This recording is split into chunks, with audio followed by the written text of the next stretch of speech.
Hello दोस्तों, हमारे channel में आपका स्वागत है। आज हम बात करेंगे नाग पंचमी की। श्रावण मास के शुक्ल पक्ष की पंचमी तिथि को नाग पंचमी मनाई जाती है। इस वर्ष यह तिथि 25 जुलाई शनिवार को पड़ी है तथा शिव योग में नाग पंचमी पूजा का एक अद्भुत योग बन रहा है। इस दिन नागों की पूजा प्रधान रूप से की जाती है और अगर किसी को नागों के दर्शन होते हैं तो उसे बेहद शुभ माना जाता है। ऐसी मान्यता है कि इस नाग पंचमी की पूजा को करने से धन धान्य की प्राप्ति होती है। भगवान शिव के गले में जो नाग रहता है उसका नाम वासुकी है। भगवान शिव को सांपों का देवता माना जाता है, इसलिए नाग पंचमी के दिन भूलकर भी जीवित सांप को नहीं बल्कि देवता की पूजा करनी चाहिए। इस दिन अनंत, वासुकी, पदम, महापदम, तक्षक, कुलीर, करकट और शंख नामक अष्ट नागों की पूजा की जाती है। नाग पूजा के लिए नाग चित्र या मिट्टी की विष्णु मूर्ति को लकड़ी की चौकी के ऊपर रखकर फिर हल्दी, रोली, चावल और फूल चढ़ाकर नाग देवता की पूजा की जाती है। अंत में नाग पंचमी की कथा सुनी जाती है। नाग पंचमी के दिन घर के प्रवेश द्वार पर नाग चित्र बनाने की भी परंपरा है। यह भी माना जाता है कि इससे नाग देव की कृपा बनी रहती है और घर सुरक्षित रहता है। नाग पंचमी के दिन भगवान महादेव और पार्वती की विधि विधान से पूजा करें। साथ ही भगवान शिव के साथ नागदेव की भी आराधना करने से विशेष फल की प्राप्ति होती है। इसके बाद महादेव का रुद्राभिषेक करें। नाग नागिन की मिट्टी की प्रतिमा बनाकर दूध, अक्षत, फूल, चंदन और मीठा अर्पित करें। नागदेव की प्रतिमा का पूजन मंदिर या घर में ही करना चाहिए। इसके अलावा जीवित सांप को दूध न पिलाकर प्रतिमा पर ही दूध अर्पित करना शुभ माना गया है। पूजन सामग्री अर्पित करने के बाद महादेव से अपनी बाधाओं को दूर करने की प्रार्थना करें।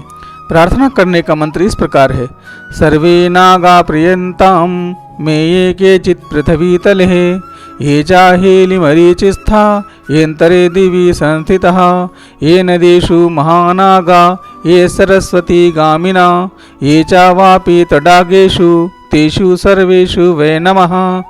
नाग पंचमी के त्योहार को गुड़िया भी कहा जाता है। इस दिन हिंदुओं के प्रत्येक घर में हाथ से कपड़े की गुड़िया बनाई जाती हैं और घर की महिलाएं इन गुड़ियों को बड़े ही प्यार से बनाती हैं। साथ ही हरियाली गीत भी गाए जाते हैं। साथ ही एक और परंपरा है जो धीरे धीरे विलुप्त होती जा रही है, दंगल की परंपरा। इस दिन प्रत्येक गांव में एक विशेष स्थान पर अखाड़ा बनाया जाता है और उसमें उस क्षेत्र के युवा बच्चे आपस में एक दूसरे से कुश्ती की प्रतियोगिता करते हैं। उस प्रतियोगिता में विजयी को पुरस्कृत भी किया जाता है। इस अवसर पर देश के विभिन्न मंदिरों में भी भगवान भोलेनाथ की पूजा नागों के साथ की जाती है। उज्जैन स्थित बाबा महाकाल सरकार के नगरी में श्री महाकालेश्वर मंदिर के द्वितीय तल पर श्री नाग चंदेश्वर मंदिर के कपाट उनके दिव्य दर्शनों के लिए साल में एक बार 24 घंटे सिर्फ नाग पंचमी के दिन ही खुलते हैं। पट खुलने के बाद विशेष पूजा अर्चना होगी।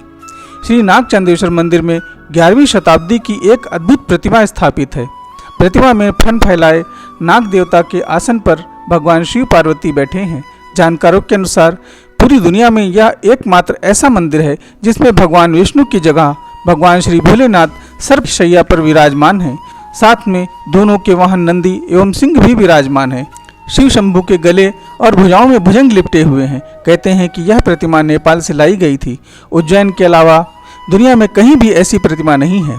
इस पर्व पर भगवान श्री नाग चंदेश्वर की त्रिकाल पूजा होगी।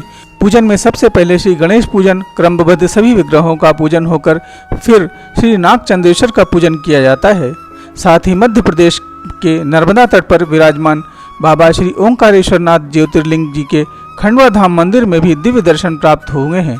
ज्योतिषाचार्य के अनुसार इस वर्ष नाग पंचमी का पर्व उत्तरा फाल्गुनी और हस्त नक्षत्र के प्रथम चरण के दुर्लभ योग में पड़ रहा है। इस योग में काल सर्पदोष की शांति की पूजा के लिए विधान शास्त्रों में बताया गया है।